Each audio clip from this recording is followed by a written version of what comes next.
retrouver sur ma chaîne. Aujourd'hui, on va parler de la différence entre la méthode Pilates et la méthode de Gasquet.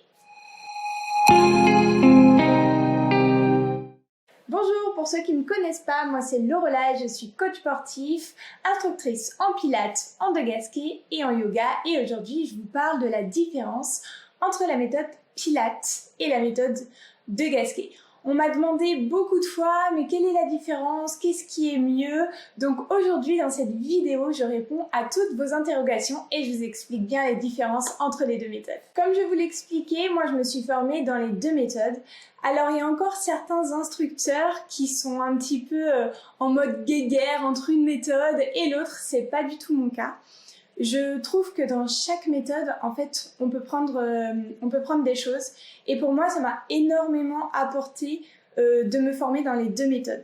Maintenant, les deux méthodes sont quand même différentes, même si elles ont beaucoup de points communs. Par contre, je pense qu'au moment T, il y a des personnes qui, pour leur corps, ça sera mieux de faire telle ou telle méthode. Je vous explique un petit peu plus mon parcours. Donc moi, j'ai commencé avec un BPJF, donc coach sportif, coach de fitness, et je me suis dit que c'était pas assez au niveau du travail en profondeur, donc je me suis formée en Pilates. En Pilates, moi j'ai eu des instructeurs qui m'ont dit la méthode de Gasquet, c'est pas bien, on peut pas faire de rétroversion, il manque pas mal de choses dans la méthode de Gasquet. Donc moi à cette époque-là, je ne savais pas, j'étais pas formée de toute manière en de Gasquet. Donc j'ai pris tout ce qu'on me donnait en Pilates et ça m'a beaucoup aidé et ça a aidé énormément de mes clients à retrouver une bonne posture, à se renforcer en profondeur, à ne plus avoir de douleurs constantes au niveau du dos. Bref, ça a été vraiment un miracle. Mais il y avait quand même certaines personnes avec lesquelles je n'arrivais pas à avancer, qui n'arrivaient pas à reprendre une sangle abdominale forte parce que dès qu'on faisait des exercices de Pilates, ça leur faisait des douleurs au niveau du dos. Alors là, je vous parle du Pilates sur tapis. Je ne suis pas formée en Pilates machine. En Pilates machine, c'est quand même différent parce que du coup, la machine fait qu'elle va vous aider à faire le mouvement. Le Pilates sur tapis, c'est dur parce que c'est vous qui devez tenir votre dos. Donc moi, j'ai commencé avec le Pilates et il y a 2 ans de ça, je me suis formée en de Gasquet et là, en fait, j'ai trouvé des clés que je n'avais pas avec le Pilates pour certains de mes clients qui avaient des grosses problématiques au niveau du dos, ou aussi pour tout ce qui est rééducation post-natale au niveau des diastasies, des écartements des abdominaux. Ça m'a vraiment beaucoup aidé. Allez, c'est parti. Au début, on va voir les points communs. Donc, les points communs des deux méthodes sont la respiration. La respiration dans les deux méthodes, on va inspirer par le nez et expirer par la bouche, par le fond de la gorge, comme si on faisait de la buée sur un miroir. Donc, on inspire par le nez et on expire par la bouche. Donc ça, dans les deux méthodes, on fait ça.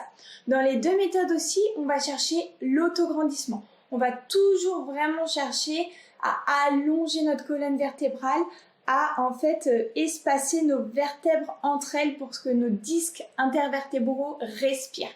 Donc on cherche toujours au niveau du sommet du crâne à tirer cette petite ficelle pour allonger toute la posture. Et bien sûr, le placement du corps aussi est le même, les pieds largeur de bassin, les genoux déverrouillés et les omoplates placées, donc descendus dans le dos et légèrement rapprochés. Donc ça, c'est vraiment les points communs. L'autre point commun, c'est qu'on va travailler aussi le périnée, le transverse et les muscles profonds, les muscles posturaux du dos. Donc dans les deux méthodes, on travaille énormément la posture et on cherche à tonifier les muscles. Donc les muscles profonds, on cherche à ce qu'ils soient solides pour avoir un bon maintien au quotidien et être tonique. Donc dans les deux méthodes, on ne va pas chercher forcément à dessiner le corps, à avoir des gros muscles vraiment qui se voient. C'est pas du tout ça le Pilates et de Gasquet, c'est vraiment chercher à se renforcer en profondeur. Je ne dis pas qu'on ne peut pas après utiliser ces méthodes pour faire de la musculation avec des gros poids et tout, ça se fait très bien. Mais au début, à la base, ça a vraiment été créé pour se renforcer, se tonifier en profondeur. J'ai noté 3 grosses différences entre la méthode Pilates et la méthode de Gasquet. Alors ça ne concerne que moi, que mon jugement. J'en ai peut-être oublié d'autres, donc si j'en ai oublié, n'hésitez pas à me le signaler. En tout cas, moi j'en ai noté 3 gros. La première, c'est la position du bassin. En Pilates, on va aller chercher une position neutre, alors qu'en de Gasquet, on va aller chercher une position du bassin qui s'appelle la contre-nutation. Je vous montre ça. Donc ici, vous voyez, j'ai mon bassin et là, je vais faire des petits mouvements de rétroversion et d'antéversion. Donc là, je vais vous montrer d'abord la position de Pilates. Donc ici, on fait des petits mouvements et petit à petit, je diminue ces mouvements et là, je vais me retrouver dans une position où j'engage rien, ni mes fessiers, ni mon ventre, ni rien. Et là, vous allez voir une petite courbure dans le bas du dos qui s'appelle la lordose. C'est une courbure qui est naturelle. Notre colonne vertébrale est en forme de S. Donc, c'est vraiment complètement naturel d'avoir cette petite courbure. Suivant les personnes, elle est plus ou moins prononcée. Vous savez, on entend des fois des gens dire « Ah, cette personne, elle est hyper cambrée ». Donc, c'est que cette lordose naturelle chez elle est beaucoup plus amplifiée. En Pilates, pour certaines personnes, si on voit qu'elles sont vraiment trop lordosées et si ça peut tirer le dos, on va légèrement diminuer cette lordose. Donc ça, c'est ce qu'on appelle la position neutre. En Pilates, on va essayer de faire tous les exercices en gardant cette position neutre le plus possible. C'est pour ça que c'est pas facile et que c'est un petit peu plus dur que la méthode de Gasquet, je vais vous expliquer après, parce qu'on doit toujours garder cet engagement et cette posture-là.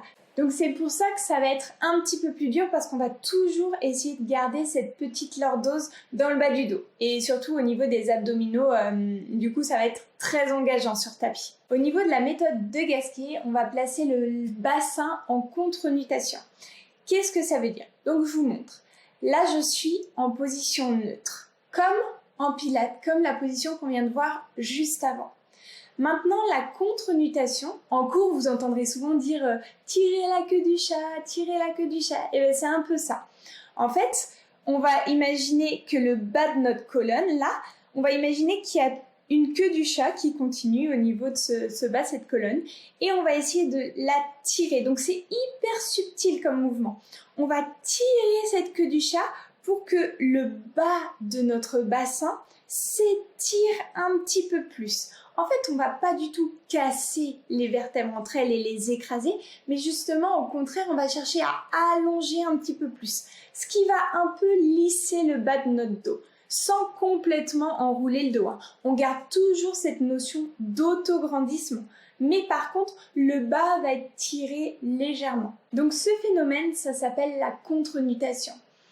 Et ça entraîne en fait une contraction involontaire du périnée et du transverse. En fait, quand je tire ici ce bas de vertèbre, les hanches vont s'ouvrir. Le fait de tirer le bas des vertèbres, le périnée s'engage, et le fait que les hanches s'ouvrent, et ben le bas du transverse, le transverse supérieur, va se contracter automatiquement. Et ça va emmener différentes conséquences et du coup des choses qui sont différentes avec le Pilates. Parce qu'en Pilates, on cherche toujours à avoir une contraction volontaire du périnée et du ventre, donc ça nous demande un effort, alors que dans la méthode de Gasquet, cette bascule de contre-nutation fait que involontairement, enfin au niveau de notre cerveau, on n'en est pas vraiment conscient, le périnée s'engage et le bas du transverse s'engage. Et là, du coup, on arrive à ma deuxième grosse différence entre le Pilates où, en fait, c'est nous qui devons penser à engager le périnée et à engager le transverse pour trouver une respiration thoracique. Donc, en Pilates, on garde le ventre serré et on respire au niveau des côtes. Donc, c'est nous qui devons penser tout le temps à réengager le périnée, à réengager le ventre. Donc le ventre doit rester très engagé, même au niveau de l'inspiration. Donc on a un peu cette sensation d'étouffer sur des exercices qui sont difficiles. Donc on garde toujours tout ça bien serré pour respirer ici. A contrario, la méthode de Gasquet, avec cette petite bascule de bassin, fait qu'à l'inspiration, on laisse le ventre se gonfler et à l'expiration, avant d'expirer, on réengage bien son périnée pour reprendre tout du bas vers le haut. Donc ça, c'est la méthode qu'on connaît, hein.